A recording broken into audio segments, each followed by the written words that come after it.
it's just a thought. Then the light is in your mind. The lies we tell ourselves will ruin the world with time. Did you feel the way I felt? Did you kneel the way I knelt?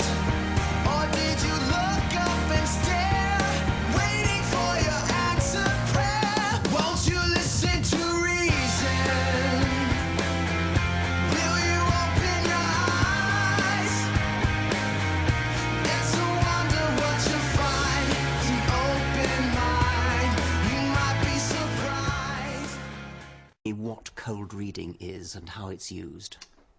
Cold reading, I suppose, is the way that a complete stranger can seemingly tell you everything about yourself without being psychic and without knowing anything about you. In essence, the cold reader or psychic is supplying a lot of words, and you as the sitter, the other person, is supplying the meaning to those words.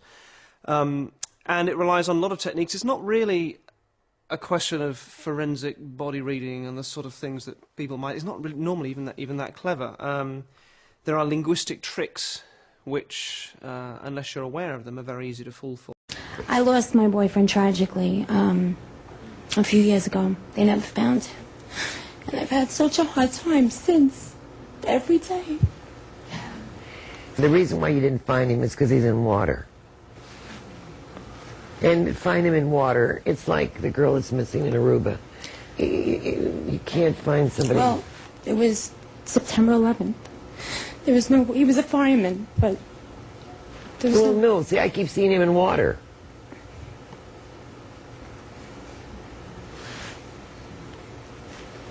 Is there any way he could have drowned in water some way?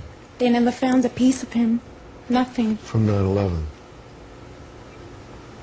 Because he says he couldn't breathe and he was filled with water.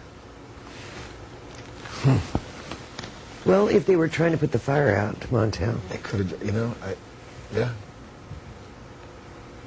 No, they won't find him, but honey, that's okay, because it doesn't matter if they find him or not, he's still over there. A so-called psychic, a trickster, was trying to pretend to guess, I don't know, the name of the sitter's grandfather or something like that. What would be the kind of thing they might do? The psychic will, if it's with a group of people, throw out a name and say, I'm getting the name John or Albert or some name that's sort of suitable for the age group they're working with. And now that name could refer to a person in the audience who's living, or it could refer to someone that's died, or it could be a friend of the, it really could be anything. So it's up to somebody to pick up on it and turn it into what they want it to be. And of course, if they say, yes, that was my husband, then the reader can go, yes, that's right, he's here, he's saying he still loves you, or whatever that is. And they turn it back into, make it sound as if they were saying it was your husband, when in fact it could have been anybody. It could have been the name of the person that was sat there, which was written months ago before I even met them, And the statements that fill those sorts of readings are generally Barnum statements. And Barnum statements are things which essentially apply to anybody. It's only part of the cold reading skill, but it's a major part of it. Good morning.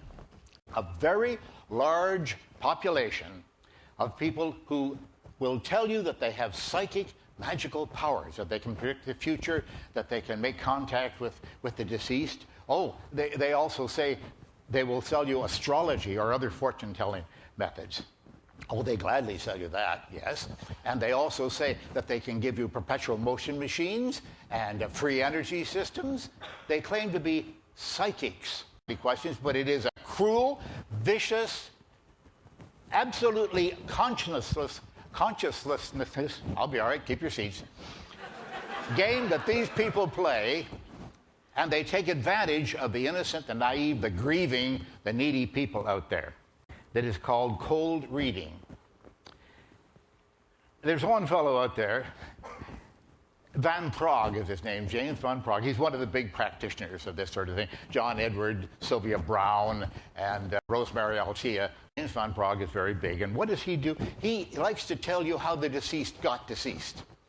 The people he's talking to through his ear, you see. So what he says is very often, it's like this. He says, he tells me before he passed that he had trouble breathing Folks, that's what dying is all about. Skepticism Foundation, my foundation, offers a $1 million prize in negotiable bonds, very simply. One, by all you have to do is prove any paranormal, occult, or supernatural event or power of any kind under proper observing conditions. It's very easy. Win the $1 million. Sylvia Browne is an exception in that she's the only professional psychic in the whole world that has accepted our challenge and then backed away.